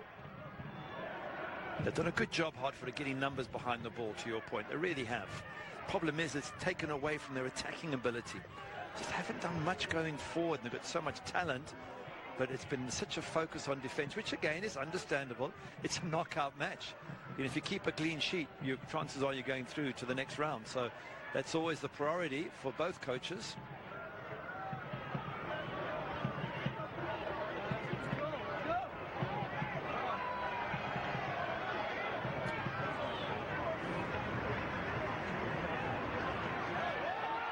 A lot of contact there along the sideline. After that last scuffle between Augie Williams and Sebastian Anderson, tempers had calmed down.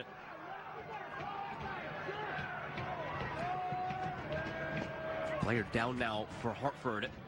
Augie Williams coming over to check on Arturo Dispe.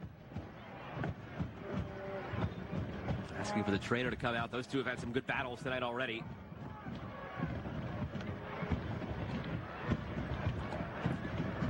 Pittsburgh have used just the one sub. Perrin Barnes came on for Luke Biasi. Hartford have used two. Junior Morera for Beverly Makangila. Jonathan Jimenez for Kyle Edwards. Both sides have 2 substitution windows remaining. Hartford 3 subs, Pittsburgh 4 subs. Kyle Edwards, remember, left frustrated. Jonathan Jimenez hasn't fared any better since coming on, which again is more of an ode to the frustrations of Kyle Edwards. When he was in the match, nobody found him at any point. There wasn't really much for him to do, and that has transitioned now into Jimenez being in that spot. At least Jimenez has a bit more juice in his legs, so to speak. And that's what they'll be looking for him to do, run, close down. I would expect Rob Vincent to make some changes fairly soon. I really do feel that, you know, bringing on Jackson Walty, who made that impact against Monterey Bay with a goal and assist, is important. Bringing on Jacqueson as well, a little bit of flair up front. Give them sort of maybe 10 minutes in this game with the potential for half an hour of extra time. But you never know. You never know what the coach has discussed with the players beforehand, how the team see it.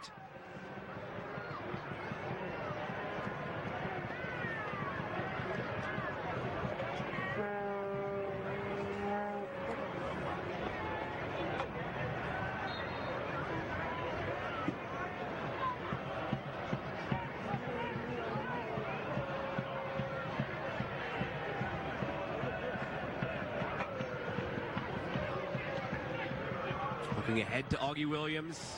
Falls for him. Awkwardly played defensively. Dispe recovers.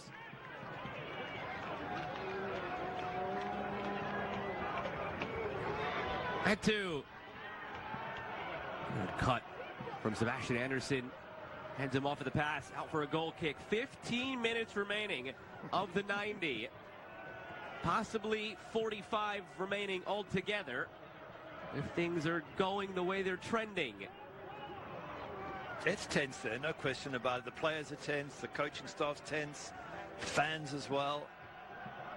You just know that it's just one moment is going to change, could potentially change this match in any direction.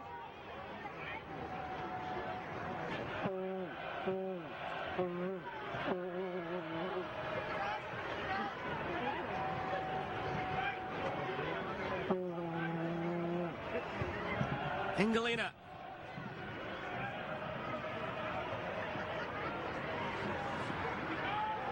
Augie Williams dropping in very deep. Sample looking to spring on that right side. Charles All, he does.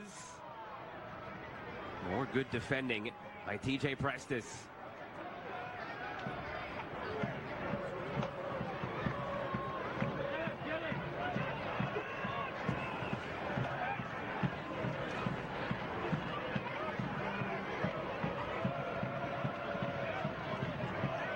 The lesson that Hartford took out of last week's 1-0 loss to Louisville was just about efficiency. It was a 1-0 defeat. Louisville had their chance, converted it. They wanted to apply that same logic to their own possible playoff victory now here tonight. So with a scoreless scoreline at this point, all it takes is 1, but that goes for both sides. Can Hartford pounce if they find their first attempt since the opening 2 minutes? And Pittsburgh finally find the breakthrough that's been mounting.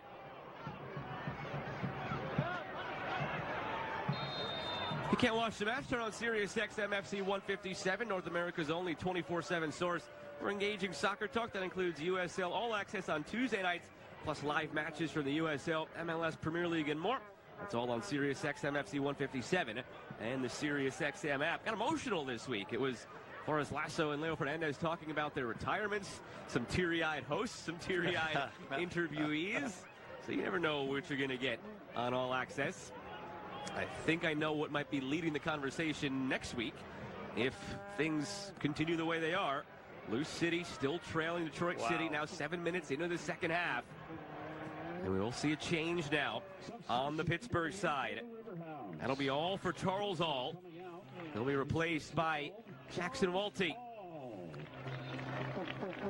Yeah, as expected, Jackson Walty is such an impact against Monterey Bay. Fresh legs, he comes on. And then wouldn't be surprised to see Burton Jacques is in at some stage in the next 10 minutes as well. Hasn't necessarily been too keen to use his substitutions early, Rob Vincent, tendency since he's taken over as the interim head coach. He's, in a couple of instances, gone old school, where he's just used 3 subs and 3 windows, and that's it. Forget having 5. Second time, though, now that Dispe has gone down, so that's concerning. He was down for a couple of minutes earlier when Augie Williams had actually come over to check on him. He's carried on the last 10 minutes or so. Now back down again. Seemed to be grabbing at the back of that left leg. If he were unable to continue, now having gone down twice, which we're told will be the case, communicated now from the sideline, Dispe will be subbed off, and it will be Owen Prestis, the 19-year-old, coming on. That's significant. He's had a really intense battle tonight, Dispe, with Augie Williams. That's a lot for a 19-year-old to deal with, to have to mark a player as good and successful as Augie Williams, but this is where you've got to step up and do the business. If I remember correctly, in one of the previous matches, it was him and his brother who kicked off the line. Was it against Lou City? Where they both kicked off the line in the dying moments to stop a goal from going in. It was against Lou City. So him and his brother have worked well together at the back. He's here on loan from Columbus Crew. He's been capped at the youth national team level for the United States. Made 51 appearances in the Columbus Crew system and debuted with the Columbus Crew first team in Leagues Cup this summer. In the Leagues Cup showcase against Aston Villa. It's interesting through the years how this league has developed and morphed. Normally when we were talking about a player with Columbus Crew ties entering the field here, it was for the Riverhounds. Those two clubs used to have a partnership. Now it's a Columbus Crew loanee coming in on the side of the visitor in the playoffs for Hartford Athletic. For a coach who's never been shy about playing teenagers. It was a teenage Michi Ngalina at 18 years of age, 7 years ago on this field with Bethlehem Steel and current Hartford head coach Brendan Burke, who beat Pittsburgh. That night it went all the way to a shootout. It was 1-1 after 90, 2-2 after 120. James Chambers, the head coach of Colorado Springs, scored on a direct free kick that night to send it to the shootout. As a reminder, it's 2 15-minute extra times. No golden goal. 30 minutes will be played in their entirety. And then a shootout if need be.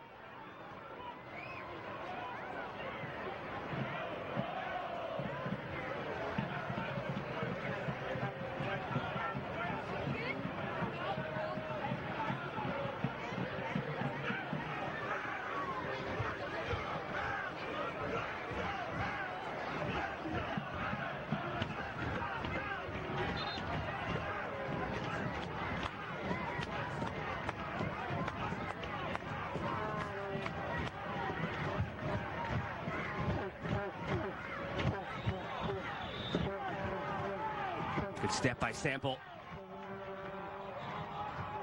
The name of the game right now for Hartford is just get it into space, and then whatever happens, happens. Worst case, you're just getting it away from your goal. Best case, somebody like this does something like this. Michi Ngalina now taking it toward goal. Samaria, option streaking in the box. Floated in, the header. There's no trouble for Eric Dick. First time he's touched the ball in this second half, Eric Dick. That's probably going to go down as his first save since the opening 2 minutes.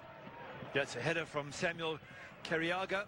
Nice play on that left-hand side again, all instigated by that pace of Michi Ngalina. Shows you there's got possibilities for Hartford, even though they have been doing most of the defending second half. That's why it's, as I say, delicately balanced. It just takes any one moment of skill, of brilliance, of error, whatever it takes. and this match could be settled. You've got Augie Williams on one side, who can produce magic. Got Mishi Ngalina on the other, also capable of wonderful things. And a host of supporting cast on both sides.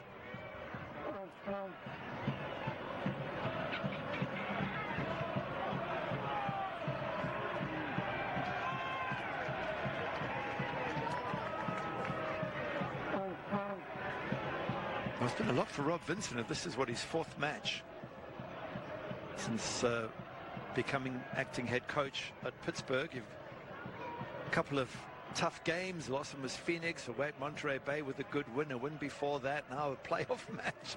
He's really getting to experience the life of a head coach and all its variety and all its pressure. The hairs go gray quickly, especially when you're put into this level of stress right off the bat. Well, we chatted to him. He was just saying it up.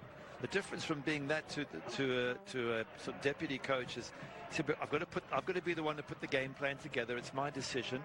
I've got to have a daily message for the players. So he gets a lot of help from Dan Fisher, who's come down from sporting director to help him. He said, those are the decisions that are on you. When you're an assistant, you just follow whatever the coach says, obviously. He said, and that's been the difference. Every day he's got to come up with thoughts and ideas, and I'm sure he's excited by it, but it comes with a lot of pressure.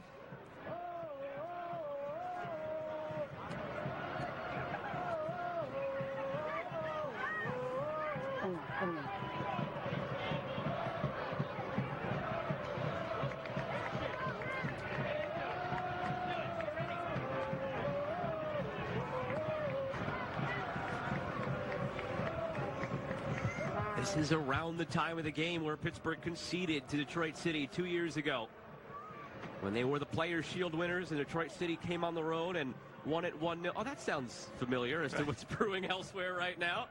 Still 1-0 Detroit City at the hour mark. You're not going to be popular with the Riverhounds fans if you keep bringing up that loss.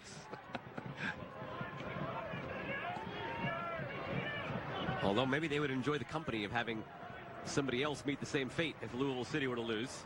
And it could be a chance at revenge if Pittsburgh come through here and win this game. It'll be Pittsburgh and Detroit City right here next week. So we'll see.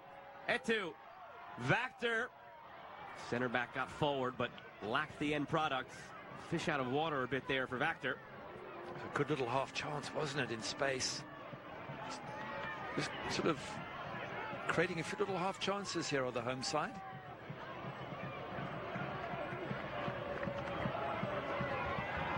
Vactor hasn't rotated back down to his position yet. He is hobbling down to the bottom of your screen. Something to keep an eye on. On the strike from Jackson Walty. Always ambitious. He was thinking back 2 games ago against Monterey Bay. He stuck one in the top corner from the edge of the box. Great finish. That one not quite as good.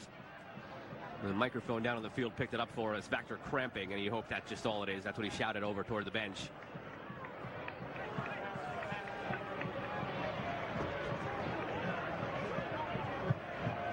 It's been a crucial player. It's been a crucial player for them, Vactor. Just not sure that, well, they have Ilal Osumanu. They could bring him in there. He's experienced enough in defense.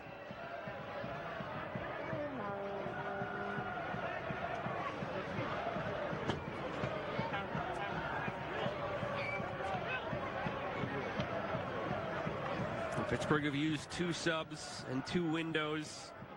Hartford Athletic have used 3 subs and 2 windows. Does look like Osumanu is suiting up here.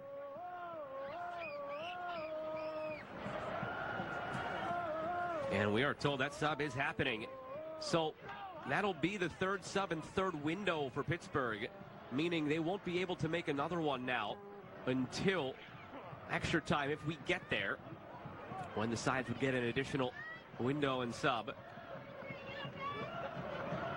And they could also use those subs at the interval.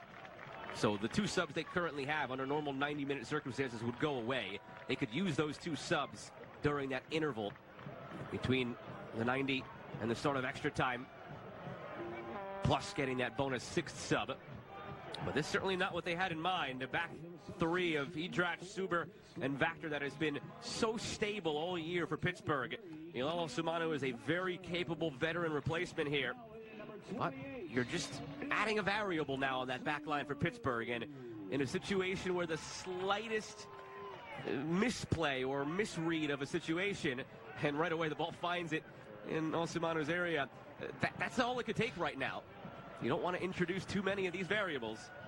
It's the same on the Hartford side. Owen Prestis has come in defense, so both teams having to juggle around, and that's where these players playing throughout the season and bringing them on, it pays dividends now that they feel comfortable slotting in. They know what they have to do, and they've spent enough time playing with their teammates to know the job required. Long throw from Anderson, flicked on, fouled against Hartford. 2 minutes of the 90 remaining. eFootball is here. Live your dream, rep your team, and play as your favorite USL Championship club. eFootball, free to play. Download now.